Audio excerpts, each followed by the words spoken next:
If I've ever done any post-game jersey swap, I think the best one's with my brother. That we always were in half court. And at the time, he was with the Lakers, and it was me, him, and Giannis, and we all saying jerseys. I think that's a make a mama proud moment. So for the fam. I mean, yeah, the schedule's out for the World Cup, and I want to say I'm a soccer fan, but obviously we call it football. So again, for people out there, for my European friends, I'm sorry, but I have to say soccer.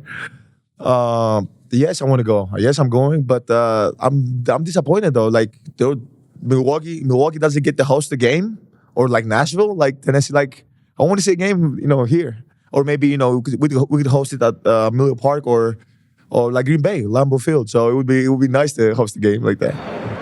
Does this include? Does it have to be another sport, or have to be anything? How about we be like a wealth manager or something like that? That's weird. But yeah, but if it was sport, I'll probably football. Probably if it was sport, if I get to say sport, so football, martial arts, one or the other. Intellectual conversation, and just like have a great conversation. Hopefully, it does. Like for me, a date night it does include. It's not a date night. It does include just going out at night and go just for food. I would say it's a couple of like 6 to 8 hours. Like we get to like go to the movies, eat, we do something, and just very simple at the same time, but fun. Simple but fun. Man, who do we have coming up in today's podcast? We got Donovan Mitchell, Spida. You guys gonna enjoy.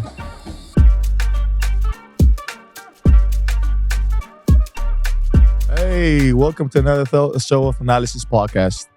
You guys have been amazing. I saw all the questions you guys sent at the broadcast channel on Instagram. There's a big thank you. Like Milwaukee loves the podcast. The world loves the podcast. I'm very excited because today we have a great guest. But before I introduce you to him, I really wanted to give a big thank you and want to say that the All-Star game is coming in, and you guys has voted again for another year. Giannis is top runner, and the votes. It's been amazing. You guys are incredible. I know he doesn't have his own podcast. He doesn't get to say thank you like this, but hopefully we get him here. So, without further ado, wearing number 45, Donovan Spida Mitchell. I get a man. Thank you so much. I know it's busy. Thank you so much for coming to Thanalysis. Thank you so much for coming to the show. Yeah, but no problem, man. Man, thank you so much for just being you, first of all, because, bro, you cannot imagine how much you inspire people in the U.S., and the world, in Greece. I remember when you came to Greece and we met, like, people were ecstatic. Yeah. For Adidas, for you guys coming, for them bringing you in. Yeah, that was dope. That was what, 6 years ago? Yes. 6 years ago we first met, man. And, I appreciate you. You showed me a good time out there, man. Showing me what your country was like. I didn't get to stay too long, but, I think that was something that was always sticks with me. You know what I mean? And I was telling people didn't know how we knew each other. I was like, man, I knew him before, we even got to before the NBA was even, a thing, you know what I'm saying? So it's dope to be able to be here all these years later, competing against each other at the highest level, to be here. It's dope, bro. So I appreciate it. Man, it's dope. Number one question, are you ever coming back? Are you coming back to Greece? I got to, man. My mom and sister, we were just talking about that. They want to at some point, make that trip again and definitely stay long and get to, explore. So when I do, I'll give you a call. Yeah. For sure. Please do. Man. First of all, let me start with this. Like, what's life like after getting traded? What's like? Yeah, it's been good. Cleveland's been great. You know what I mean? We had a great year last year. Ultimately fell short, in 5. But man, it's different. You have to get used to everything all over again. And I think for me, just being able to get reintroduced to a city. But when you have a team and an organization that welcomes you with open arms like that, man, it was really seamless, really easy for me to, fit in. And now, we're running it back again. And, obviously we've got some guys that are out. Great team. You guys have a great team. But, we're putting some wins together, doing some big things and looking to continue to make another push. Do you, and again, not in a personal level, like away from basketball, like how And again, I don't want you to say anything that you said in the past or makes you feel uncomfortable. This is it. What do you think it was the biggest change for you? Is it the lifestyle, your home, or is it like what's the biggest thing? The biggest change when you get traded, I would probably say, is the lifestyle, like where things are. You know what I mean? Getting accustomed to that, the trip it takes to get to the gym, timing that out. I'm very big on time. If it takes me 25 minutes to get to the house, I allot myself 25 minutes to get to the gym. Like, you know what I'm saying? So, in Utah, everything was pretty much 10 to 15 minutes away. Speed limit 70, 75 out there. So, like, you're able to go. In Cleveland, it's not necessarily 75, it's 55, 60, kind of like it is back home for me. So being able to kind of figure where things are at, I think that was the biggest change for me. As an adult, for real, you know what I'm saying? Like I was in college, you're not really, you're on your own, but you're not really an adult, you know what I mean? So now it's like, all right, you get that's the biggest, I would say one of the biggest changes. But you get used to that real quick, you know what I'm saying? And I didn't realize how much more there was in Cleveland until I got there, you know what I mean? Because when you travel there, all you know is the hotel, downtown, what's around, but I didn't realize there's so much more around, you know what I mean? And I think that's pretty cool. Yeah, it's a lot more. By the way, we had had Coach Rick as well. Rick. Overseas. Oh, that's right. You did have Rick Pitino. Rick Pitino. Shout out to Coach Rick Pitino. Shout out to Ricky P. Shout out to Ricky P. The slash Godfather. My dog. Did he? Okay, so my experience with him, be honest, I don't know if it was the same. College is kind of different than the pros, but man, deflections. Deflection count. Yeah. Defense was his thing, man. Like, that's how I came into the league, though, as a defender. Like, everybody knew me as that. The offensive skill set wasn't even anywhere near, the defensive skill set. So, you run on the treadmill, you get beat middle. If you don't help, you're on the treadmill running. He's Coach P, you crazy, man. But like I appreciate it. You know what I'm saying? Like it definitely helped me get to where I'm at. But I can only imagine what he was at the pro level. I think if he could, he would have let us run. But we was pros, so you had guys who were like 30 plus at the time, you can't run pros. They probably tried though. I know for sure. Yeah, that tried, but he definitely wanted us to see us in the gym, and knew even though he didn't play some guys or was on and off, and he gave everybody nicknames. Like I was the Flash. Like he was like, oh, TA. He would call me the Flash, and he was like, funny enough to say, even though he wouldn't play guys, he knew everybody potential. He was like, oh, you can play in the NBA, or you can, this you can do. And he was cool, man. When he came, we actually won 12 in a row. So we ended up making the playoffs. It was a great experience, and just everybody was amped up at the time. But now you saying, I think you said about you coming as a defender. There's a lot of guys who came in like as a defender, like Kawhi, Jimmy Butler, obviously you. What do you think you've done that kind of said, hey, I mean, honestly, to me, offensively, you're one of those guys you can't stay in front of. Yeah. To my, you can't be guarded one-on-one. I make this joke all the time with some of my friends. Like, I don't know when it happened. Like, I give Quinn Snyder and Johnny Bryant like a lot of credit in my development offensively, and Lamar Skeeter too. Those are my three my coaches in Utah. Like the minute I got drafted, we were in the gym working on finishes and pivots, like pivots, bro. Like literally everything, finishes, 2 foot, 1 foot. Because I'm a 2 foot jumper. Yes, so everything was 2 feet. In the league, the first time I saw you, I wanted to interrupt you. The first time I saw you was had to be like a not All American, or I don't know how you guys call it here. It was like a open, but it was open. Yeah. It was open. So you was just like 2 feet, everything. That's it. And I was like, oh my God, this guy's incredible. Like, that's all I had. I didn't have nothing else. So now throughout the league, being able to finish on 1 foot, you get your Euro steps, you get your different finishes and whatnot. So you go from that and you just start building. It's like a little building block. And opportunity was there too. Gordon Hayward left. And, the stuff. The one thing about me, like if you teach me something, you could teach me something right now, and I promise you I'd try it. I mean, like if we played tomorrow, I would try it. Just off the strength of like, that's just how my mind like works. You know what I'm saying? So Like that was just something that, helped, in my development and started to do it more and more and more. But I give those three, I appreciate the opportunity, but also the time that it took to help me develop. And then, as far as the shooting ability and all that stuff, I always had it, but you just got to be able to be taught it, you know what I mean? And then next thing you know, once you can hit shots off the dribble, though, it changes. It's a coverage changer. It does give you a dimension to your game, especially if you're one of the guys who are in between and you're not the Victors or the Giannis's or the, like those kind of guys. 7'5". Yeah, that it doesn't matter. Like all of this other stuff is just bonus if you can just do that. But those, like, it does add another dimension to your game. Did you think, did you add weights to it, or it's always been natural, or it's always been? I started lifting for real when I got to the league. I didn't really lift. I lifted in college, but I didn't take it seriously. Yeah.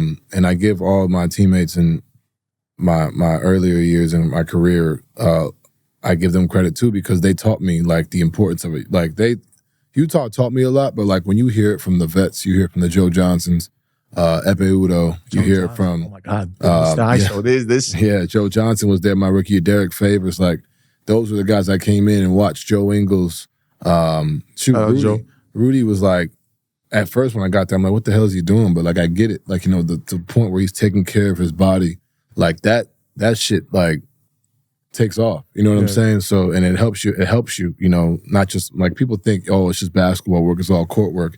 No, you got to get your core right. You got to get your body right. Make sure you're able to sustain all the stuff you work on. So I didn't really start taking it seriously till I got to the league. But as far as the strength and all that, it always been natural. You know what I mean? But then when you add weights to it, that's when you become more explosive, more dynamic, and, faster and all those different things. Oh, man, 100%.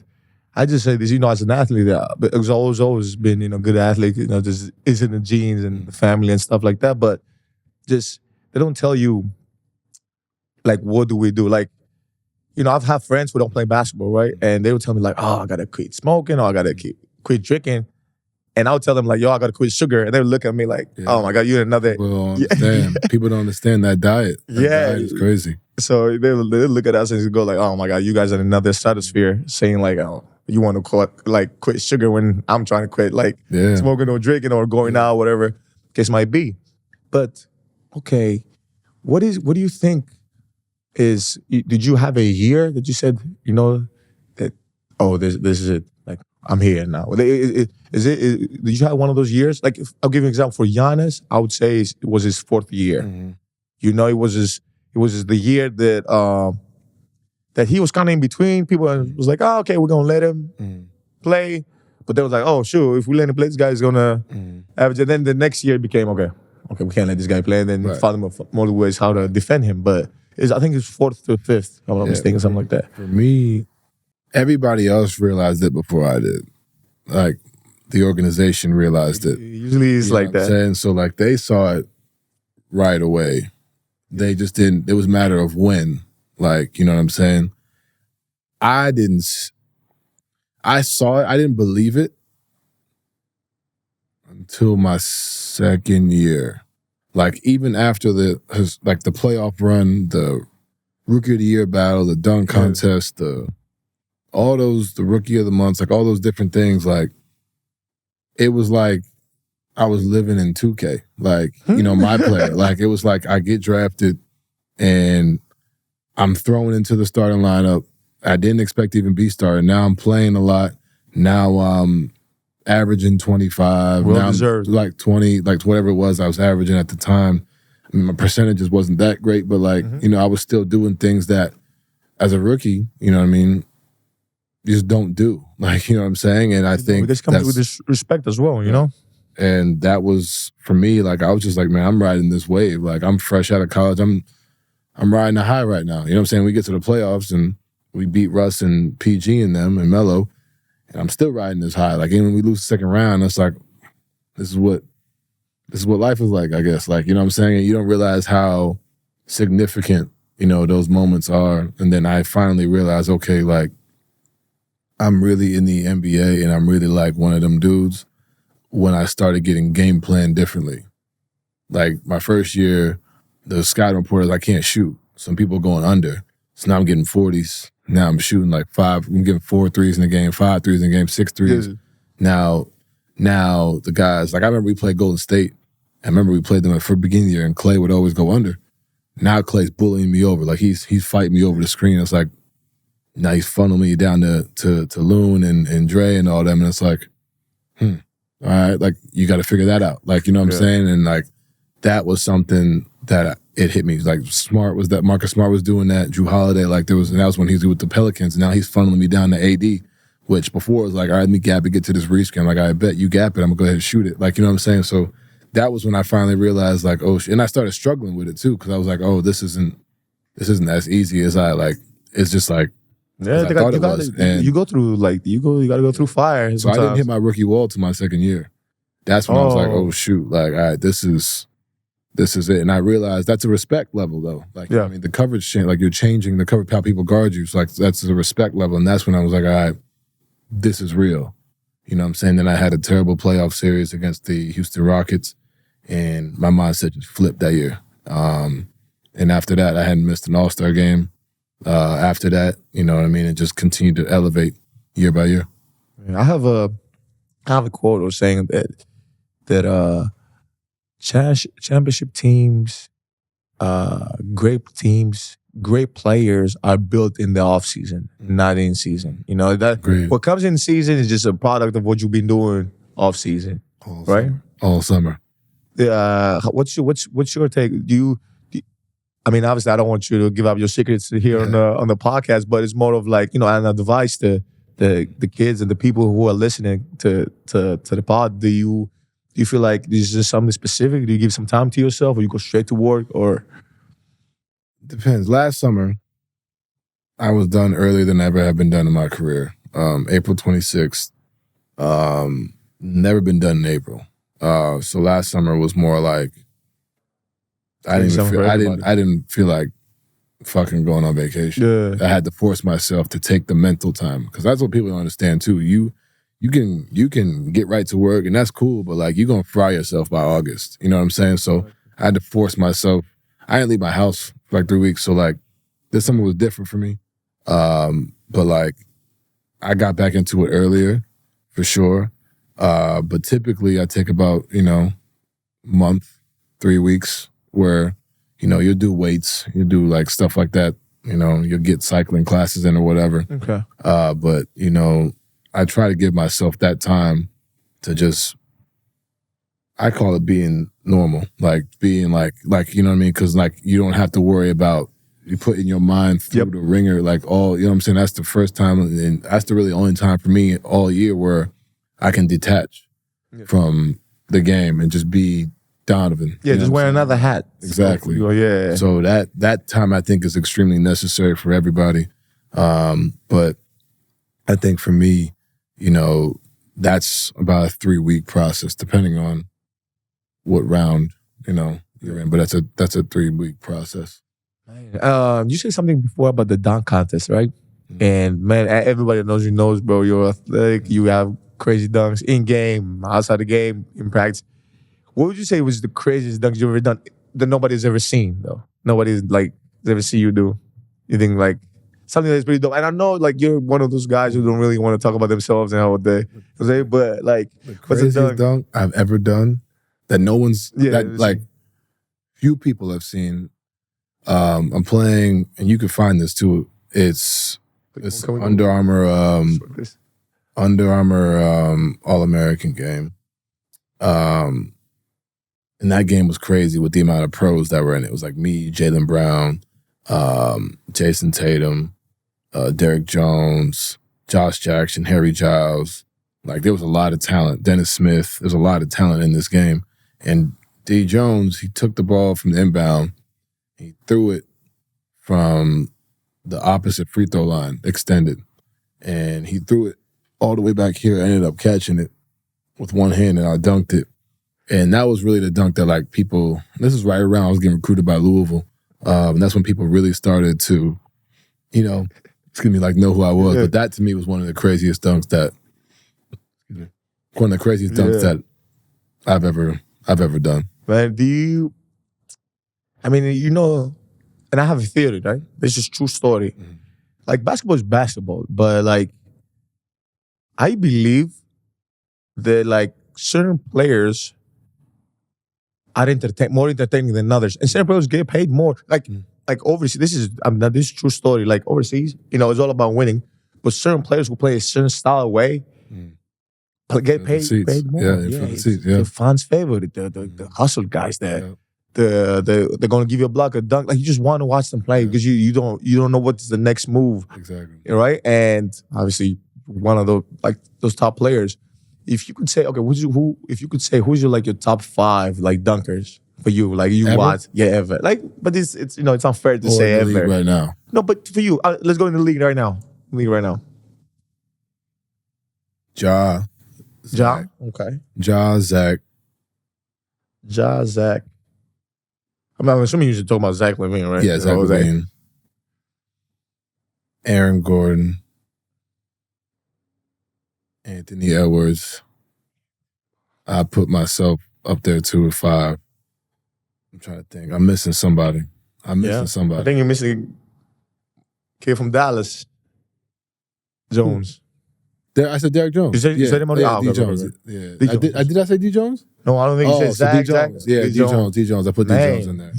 D Jones. I've lost every dunk contest I've ever lost in my lifetime has been to Derrick Jones Jr. I think I've lost 3 or 4 to him. So you basically didn't lose that. So I've so you ain't beating that. You ain't beat like this man. Every dunk contest I've ever been in, he's been in the same dunk contest and I've lost to him every time. We saw him like a couple of years ago. It might have been with we had Pat Connaughton at the dunk contest, and the stuff he did off the fly was incredible, right? But the thing was that he looked so light with his feet. I think it was Miami at the time. So light with his feet.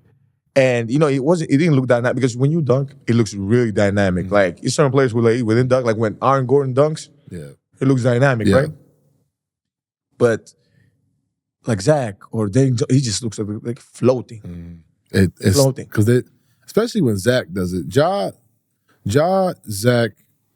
and D Jones, I think, are two just because they're so light. So it looks crazy. Yeah, looks crazy. Even I put Zach in there too though, but Zach's not as light. Zach has a little more muscle to him. But Zach has a little bit of Zach's like it looks crazy when he's up there too. Like what he did in that one dunk contest with Aaron Gordon, that to me was. I think everybody was in the building. I've seen two. The one year we was in a family trip. I remember with Aaron Gordon when he did the 360 with the mascot did that insane dunk contest, think of that, bro. Like, and I think a lot of them work with Team Flight Brothers too, and they pretty good. Chuck, my man Chuck over Team there. Flight Brothers. I think, wow, I've seen a lot of videos. Yeah, that they just have like high flyers. They be dunking the ball. Yeah. Man, but I remember that a lot of the roster guys they don't really play in the NBA. Nah, but there's this guy named Chuck Milan. He does all the dunk contest stuff. Yeah. So he was the one when I won. He was the one that was working with me. He's worked with everybody. He worked with D Jones. You'll notice he's the guy that's on the side of the dunk contest. Yes, with the hat. Maybe he's with the hat. Yeah. That's always him. Okay, I see it now. I mean, the other guys I could add to this list, I would say our kid. I mean, you haven't really seen him; he's a rookie. But Andre Jackson. Oh my God! I've heard. The stuff we're trying to get. I'm trying to see now if he can do the dunk contest. Right. See, it's crazy. Sorry, I didn't put Shaden Sharp. Shaden Sharp from Portland. That kid from Portland. Take me off it. Put him on that list. I got you. Shaden Sharp. Yeah. Yep. That motherfucker. I know you're talking about. Oh my God. Yeah, Shaden Sharp. He can jump too. Yeah, he got bounced. Is anybody else? I mean, now we're making the top 10. Isn't it? Oh, Obi Toppin, Indiana. Shout out to Obi. Shout out to Obi. Obi for sure. Cool kid, man, and he can get after. Shout out to Obi. Yeah. But if you could pick a favorite part of your game, right? And you said this is what I like the most. What is it? What is it?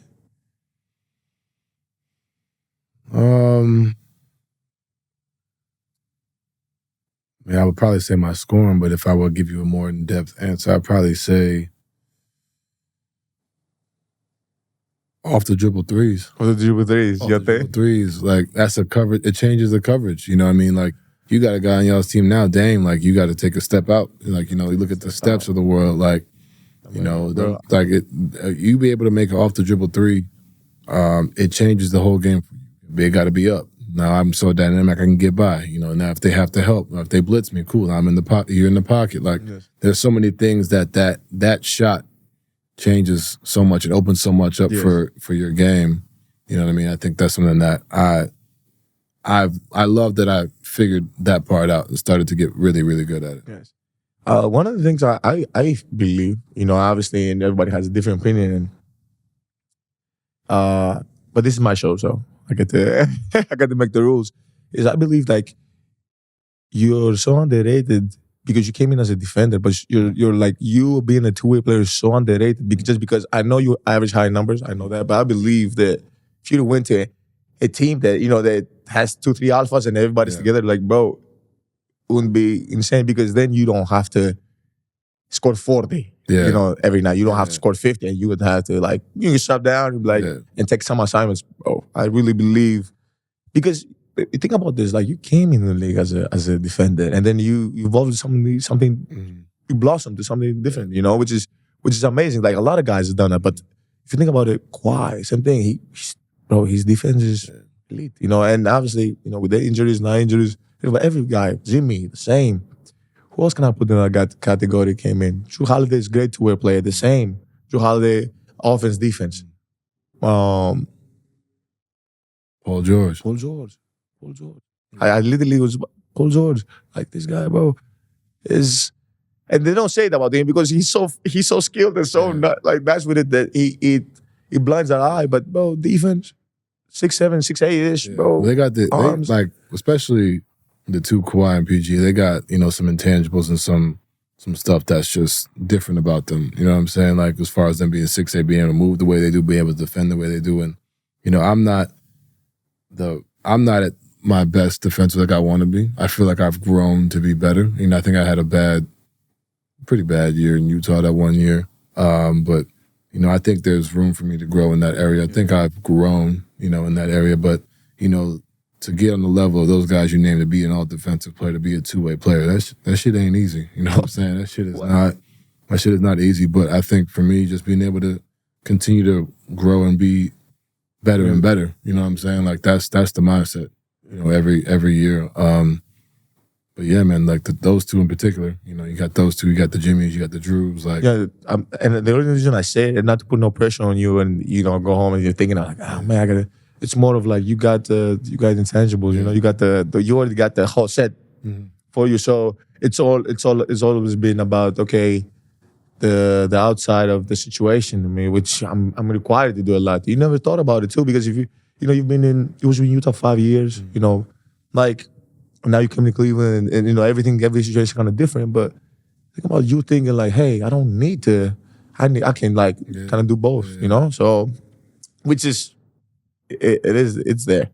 Do you have any like favorite arenas? Do you have any arena that you like? Oh, when I go there, I'm finna score 50 or 60. And you don't have to say I don't want to put you.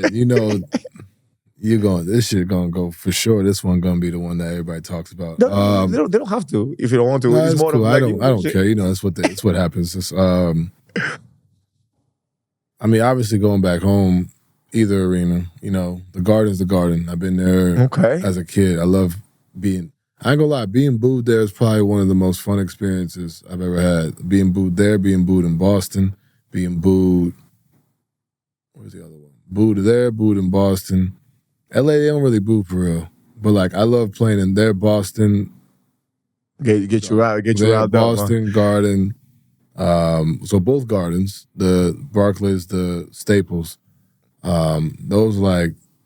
Those for me are like, everybody's like the lights are like, the lights are on in those arenas. And plus Philly,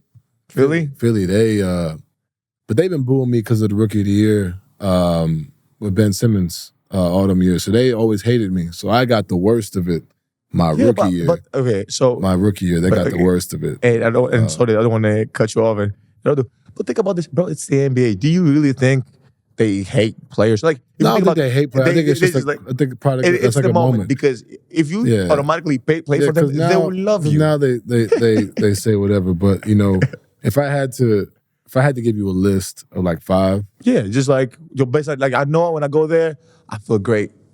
You know, I just feel I mean, I'm not gonna say like, I'm going there and I'm gonna have 40 every night. But like, I'm if saying I like playing, and I mean, I ain't gonna lie. I told people this when I came to Cleveland too. Like, the way the court's set up, so you peep it like it's like a stage. Yeah. So it's like I love shooting in that arena. Like, I don't know what it is. I love shooting in like, it's called the Rocket Mortgage now, but like I love shooting in there. So I'd probably say, in no order, I'd probably say both Gardens, Staples. Yes.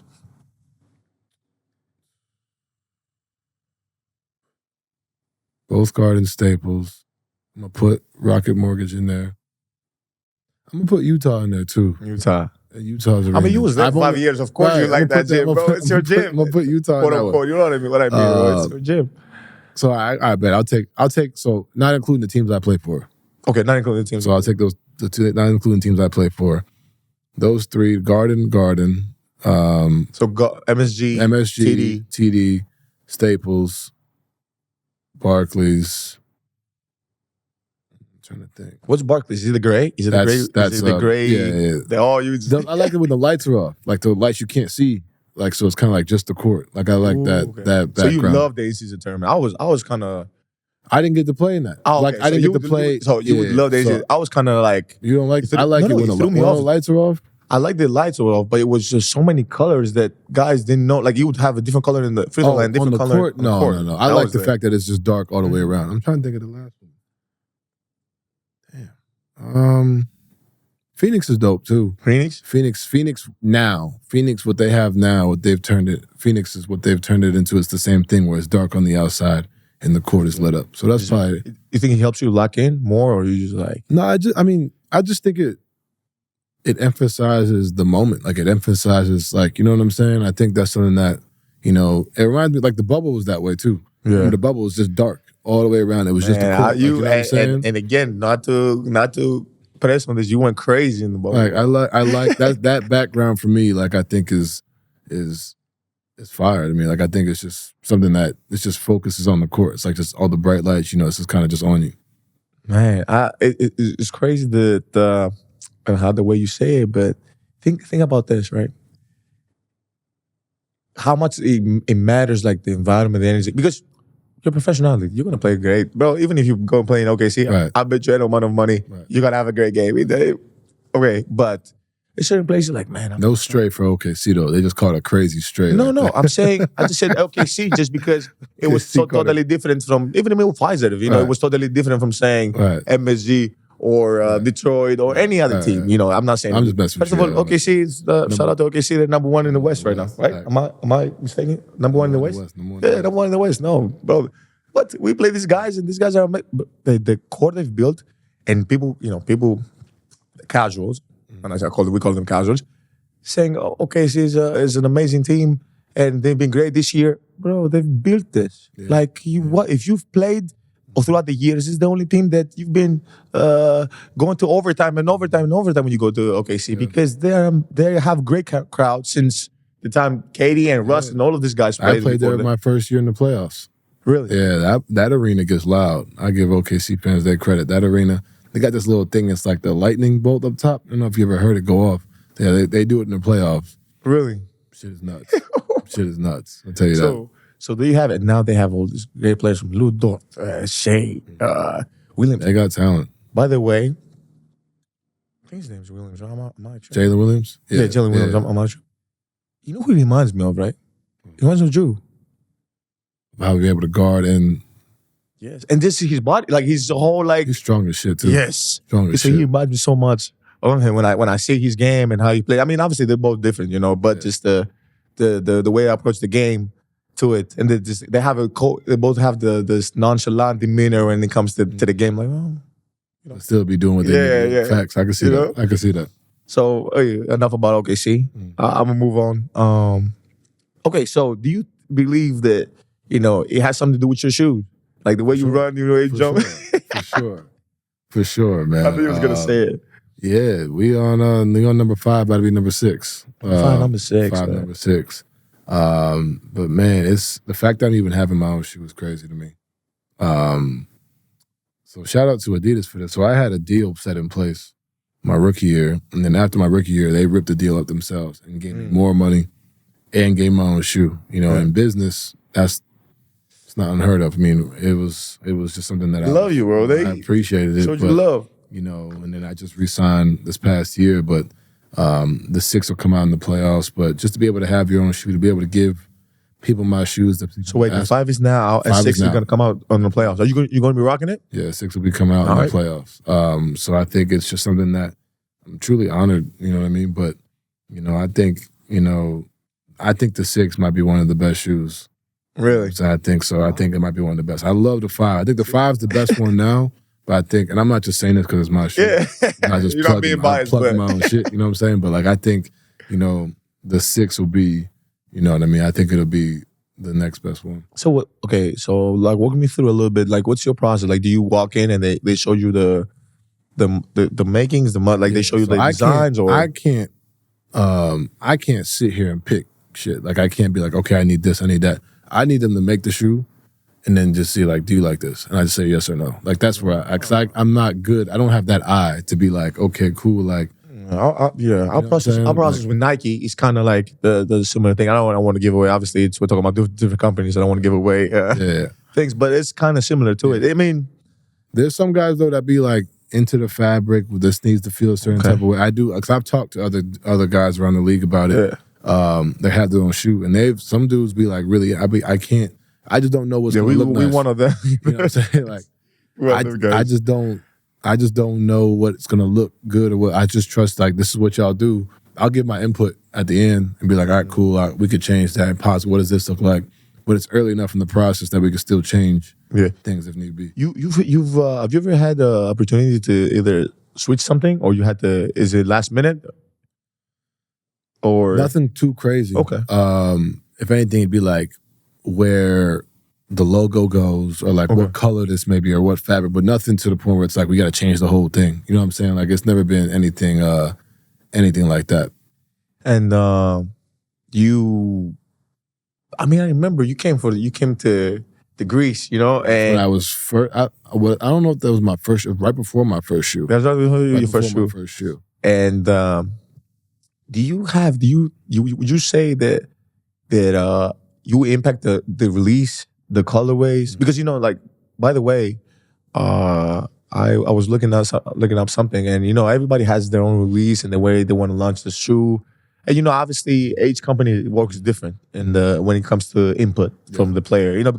Because you say you're involved, right? You're very involved. We are very involved. Like, the family, Jan is very involved. Some other players are not. Yeah. And he always goes with like the teams and who, the team Donovan or the team Dame, the team Harden, the team Giannis, team LeBron, team, KD.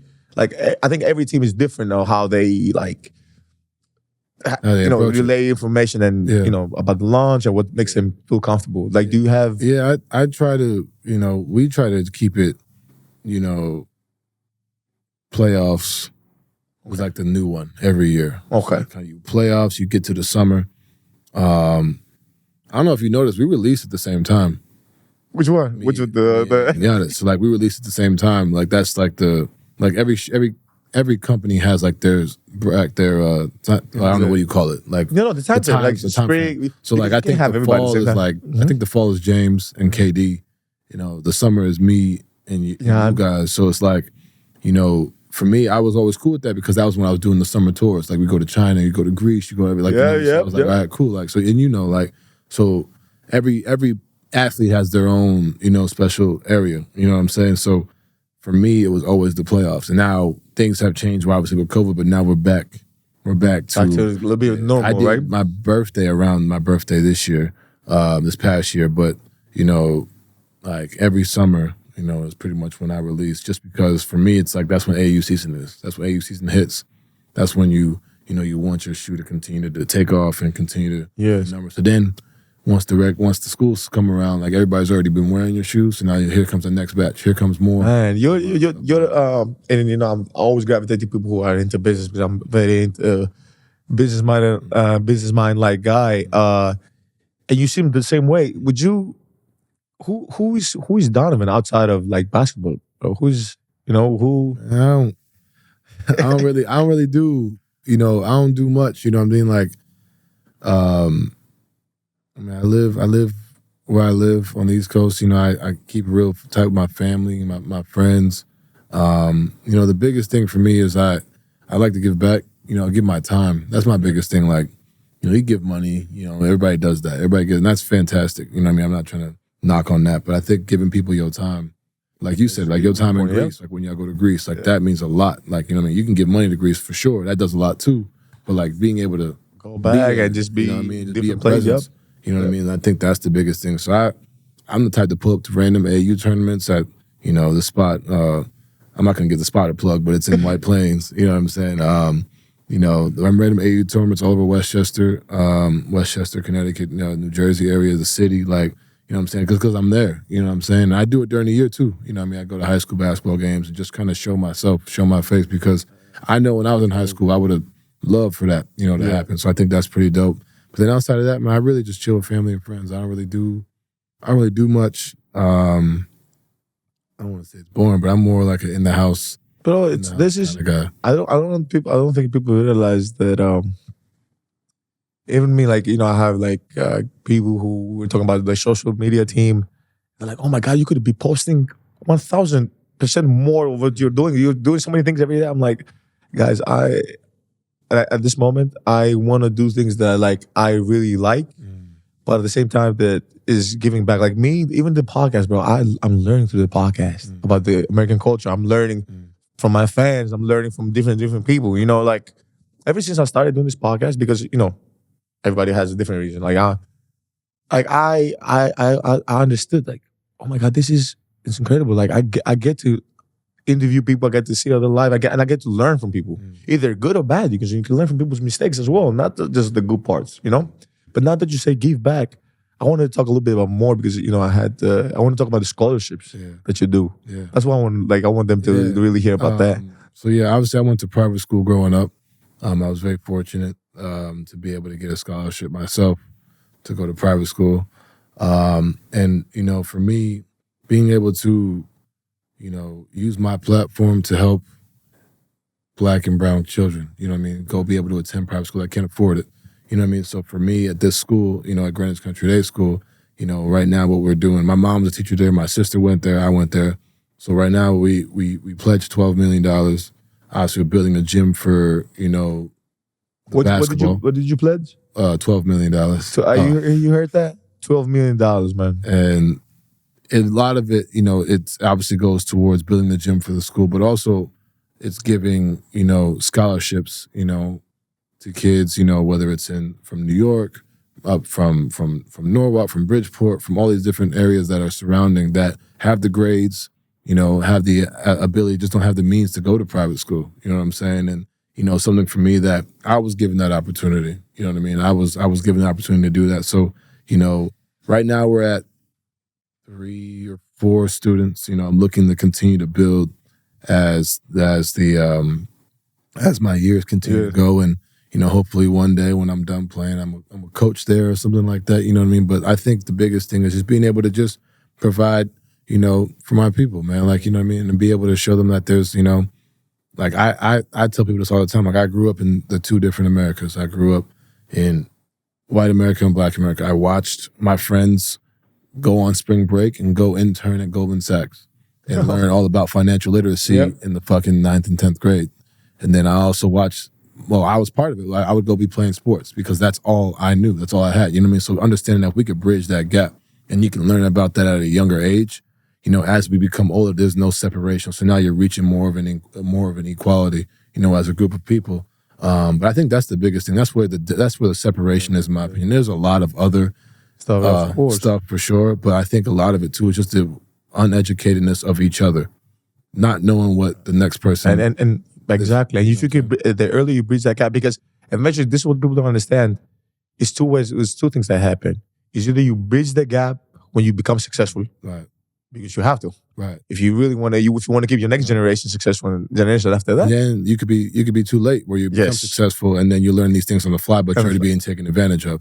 You know what I'm saying? Thank- So if you learn that at a younger age, Exactly. just from being around, like, you know what I mean, just from being in those classes, from being having that understanding, and not to say that there's schools that don't already do that in black, like in black neighborhoods and stuff like that. But I just feel like for me, like that was something that, you know, I got to see both Americas. I got to see. I went AAU in New York City, but now I go to school in Grand. I got to see it, you know. So when you see it, you know, in business, you know, like understanding that, like there's you know, there's a separation, there's a divide, and understanding that the only way to bridge that gap is to start with our youth. You know what I mean? Like that's where it starts at, and then you build from the ground up and continue to go from there. And it's gonna be a long fight. It's not just myself. There's a lot of athletes doing the same thing, but for me, you know, continue to go from there, continue to build, and also using it through sport. Like these scholarships are given to kids who are athletes and who play sports. So, you know, why not be able to reward them for their abilities and not, you know, have them without because they don't have the financial means that some other people do. And sometimes that's not even, you know, a lot of times it's not even their fault. It's just like that's just what it is. So being able to use my platform and use my who I am to be able to do that and provide for those families and those kids. Man, you're so passionate about it. I can see you after basketball. You know, just 100%. I'll be a coach, crazy ass coach too. I'll tell you that. I believe you. I'm here. I'm here for it though. I'm here for it. So before I go, you know, I don't want to.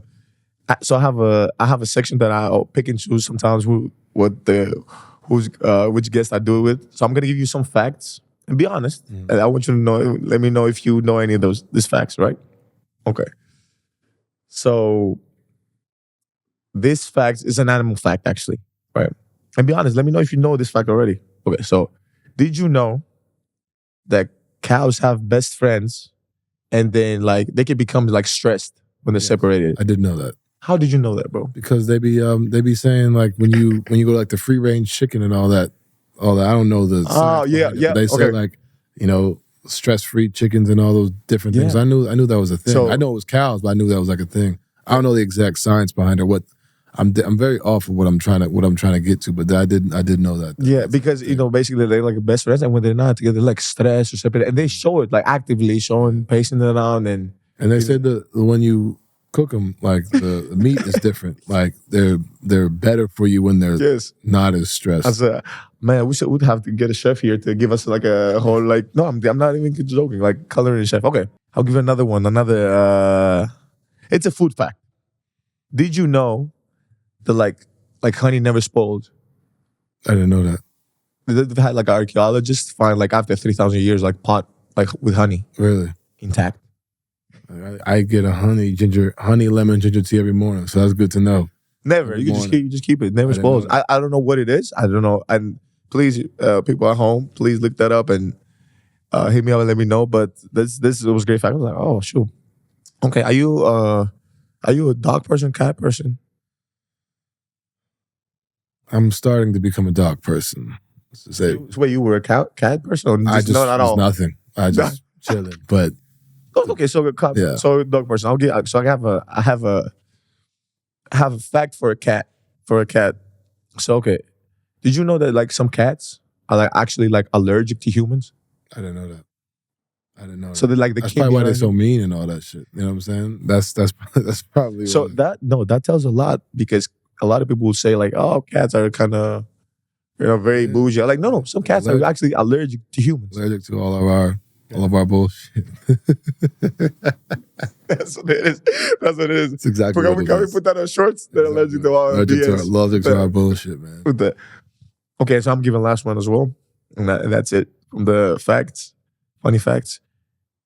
So did you know that like a snail can sleep for like 3 years straight?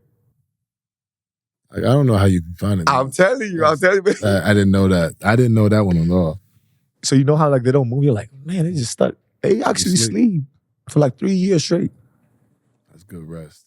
That's 1,000 years almost. 1,000 plus years. I'm jealous of that. You don't get rest. We don't. I tell you, sleep. Top most important thing. So now that you just say sleep, is that part of your routine? Do you add like? You have to sleep. Okay. I feel like that's the best recovery, is being able to sleep. I try to take a nap almost every day. I try to. And if I don't take the nap, then I try to go to sleep earlier at the nighttime to sleep longer. You know, I don't have any kids just yet, so I got some time. You definitely do got some time. Yeah. But now this is a great question. Do you add your sleep to your pregame ritual? Do you have something like hour 30 minutes? Hour 30 minutes required. Don't bother me. Don't call me. Don't text me. Mom, sister, whoever. Like, don't text me. Okay. They know the deal. Do you add anything else to your pregame routine, or is it like? I mean, Are you superstitious? I'm very like. It was bad my first year. I've gotten better, but like, it's very detailed. Like, very detailed. So almost to the minute. Like, I'll tell you. So we play at 7 tomorrow, right? Yeah. All right, bet. So shoot around ends at 11. I get to the hotel, be done eating about 12. I had to be stretching and done with stretching by 1:30, getting the coats up this is on the road. Coats up from 1:30 to 1:45, get out, get in the shower, be asleep by 2, be up by 3:30. Get in the car at 4:15 to get here by 4:30, be on the table at 4:40, be done at 5:25. After 5:30, I have to be eating because it's 90 when the clock count down. At 82 on the clock, I got to be on the table to do tape. Once that happens, once that's done, I have until 75, 74 to get dressed and get, perform 60 on the clock before I shoot. So from about 73 to about 68, I'm in there doing weights and stuff like that. And then I'm on the court now between 65 and 63. I start shooting at 60 on the clock. I have to be done by 38-ish if I'm making shots, typically around that time. And then I get into the locker room for a meeting at 36. Dang, that's Yanni. That's my that shit, like every day, every game day. Everybody's different, bro. And if the arena's farther, it changes it changes everything. It just throws you back or throws you off, and it's just like everything. Like I've been like that my whole career. Okay, so what is it a pet peeve? Like if people don't respect your time, what's your what's your biggest pet peeve? The first year, like especially when I came to Cleveland, because people didn't know how routine oriented I was, so I had to kind of like nicely kind of explain to them over time. But at this point now, if you don't all right, cool, you know what time it is. Like, all right, like I hear you, but like appreciate it, but like I gotta go.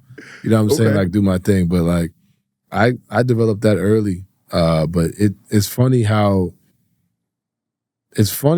like, I mean, Giannis is probably the same way. Like people just don't understand. Like that shit is real. Like that shit starts at your game day starts at, for me, 3:30 when you wake up from that nap. Once 3:30 hits, like you have room for other stuff and phone calls and whatever it might be. But like in your mind is locked in from 3:30 to like 10 p.m. Like, that's when you're kind of going. You may not be thinking about just basketball, but you're like in your routine. There is studies too, like like there's studies that say like you can't be in the zone for more than 2 hours. So you really gotta take it to that time. Yeah, you gotta build up. You can't just be. I've tried that my rookie year. Like you tried to be like locked in at 3:00. By the time the game comes, you're tired. Like, and you'd be like, "Why am I tired?" But you'd be like locked in. Like you'd be all right. This is a big game. Like shit. But so like in general, apart from this, do you have any like pet peeves like or anything else? Like you're like this is whatever makes you feel comfortable. I don't want the.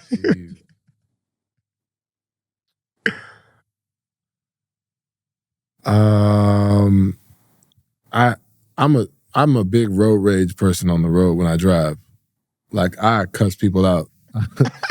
Like my windows are tinted too, so like I be screaming at people, but they don't know it's you. Or no idea.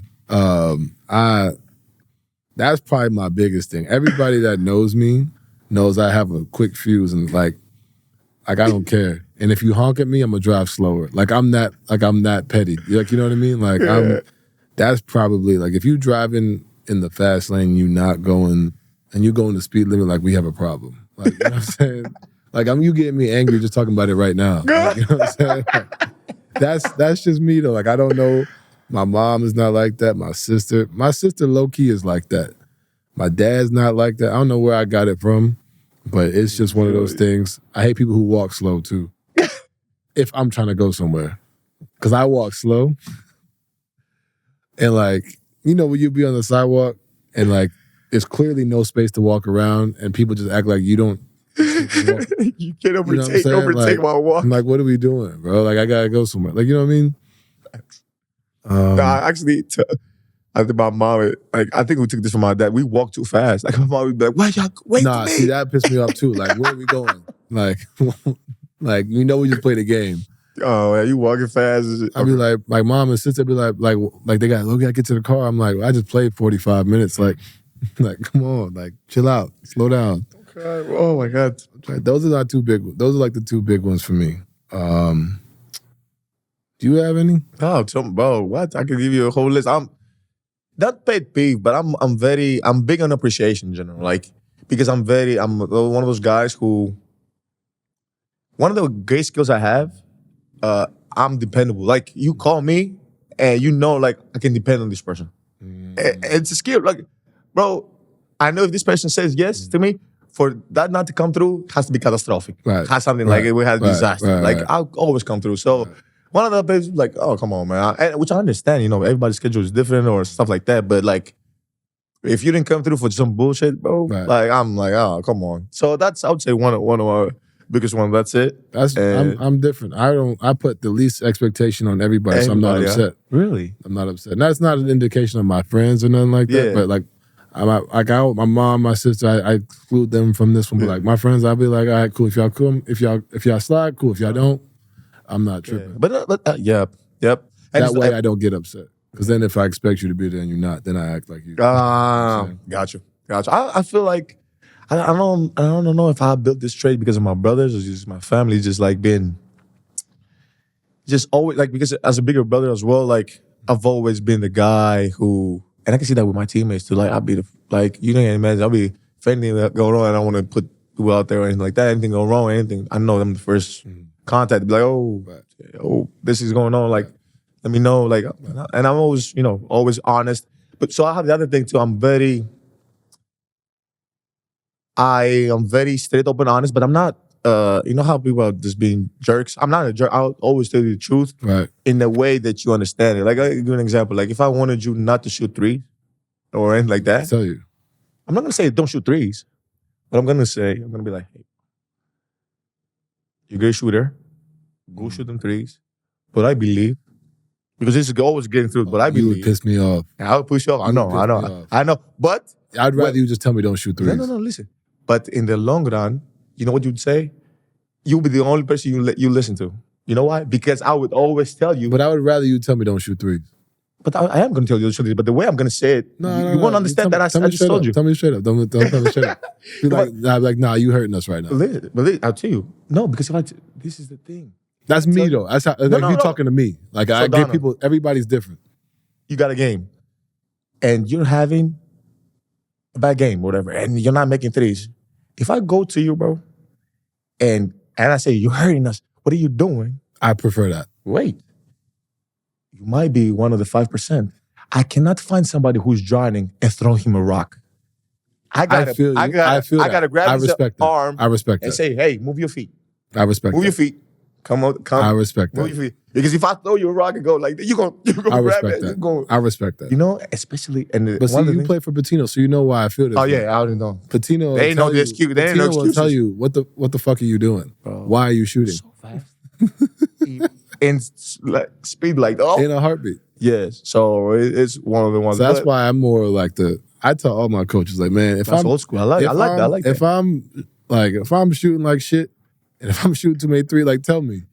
You know what I'm saying? Like, I respect that about you though. Like, that's leadership. Because like I understand as a leader, you have to be able to talk to people differently. Yeah, everybody's different. But if you're talking to me, you better tell me like, all right, yo, like, you bullshitting right now. Like, come on. Now look at this. As a teammate or as a coach, let's say example, if it used to be, it used to be like coaches are the players are the reflection of a coach. So 15 players would play like the coach. Would be like, oh, you look at Duke, look at Kentucky, look at Louisville, like, oh, they're all playing as their coach. Nowadays, it's not like that, bro. You don't Nowadays, I gotta be like the coach or anybody gotta be 12 players, 15 players. I gotta be a different teammate for everybody because the way I talk to you, it's not the same way I'm gonna talk to a young guy. Because if I talk to him like that, he might shut down. And if he shuts down, you know what that means. He hurts. That's the one thing about leadership people don't think about. Like, people don't understand you can't talk to everybody the same. The same. You can't. If this kid shuts down, forget about it. Even we're in a competitive space. And this is, bro, this is our livelihood. Like, okay, you could say like everybody is in, I gotta look straight forward, I gotta do my job. But at the same time, if this kid shut down, it's bad for the team. It's bad for him. It's bad for the future of the team. So how can I say, what are you doing? You're not supposed to take that shot.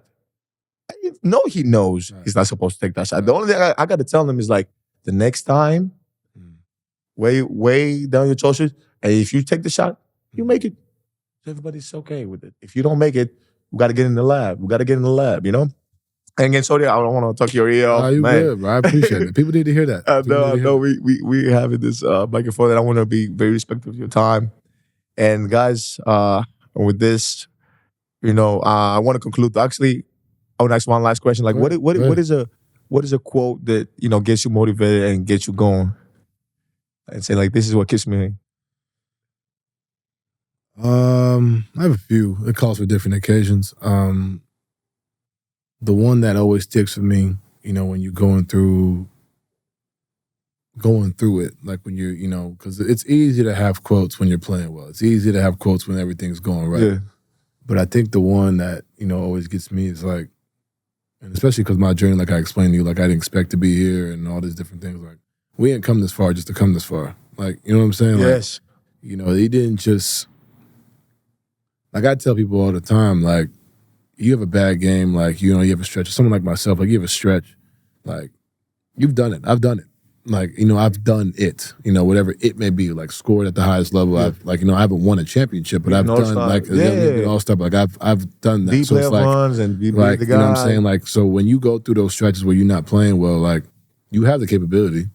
Like, God ain't gonna lead you to this point and then just be like, all right, it's done. Like, that drop, like, it ain't, like, especially because the work you put in. Like, if you ain't putting in the work and you riding on talent, then yeah, it's gonna fall off at some point. But like, if you put in the time and the effort and you actually working to become that, you ain't just come this far to come this far. Like, you know what I mean? The man above has, for you to be doing this is part of it. You know what I mean? For you to run into a wall, like, for me, losing the first round last year, like, did it 2 years in a row. Like, you run into a wall, what you gonna do about it? Like, you know what I'm saying? Like, exactly. What you gonna do about it? Like, you know what I'm saying? You ain't come this far just to come this far. You know what I'm saying? So that's one thing for me that I always tell, especially like the younger generation. I tell them, like, don't let a year, a minute, a moment, a week, define all the layer of work that you've done. You know what I'm saying? And sure.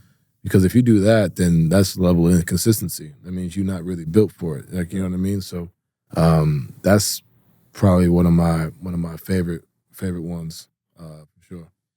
He didn't come this far, to get this far. You heard it from Donovan Mitchell himself. Man, we get unfortunately getting to the end of the show. I want to thank you guys for watching, listening. Man, if you want to watch the episode, you can go on Thanalysis on YouTube, or you can go on the socials and Instagram, or to X now, Thanalysis and everything. If you want to follow Donovan, give them a little bit of your socials. Yeah, it's just Spida D Mitchell on Twitter, IG. Everything, Twitter, IG. Yes, sir. Please, when this episode comes out, go and spam his first post on Instagram. Go crazy. We came here from Thanalysis, show him some love. Appreciate him. We love you here in Milwaukee. No top hitting. Gotta put this out there. No top hitting. We love you here, bro. You're a great player. Yeah, with everything you've brought to this league, and hopefully we get to see him at the All-Star. Yes, sir. Yep. We'll see y'all in Indy. So appreciate it. Thanalysis. No.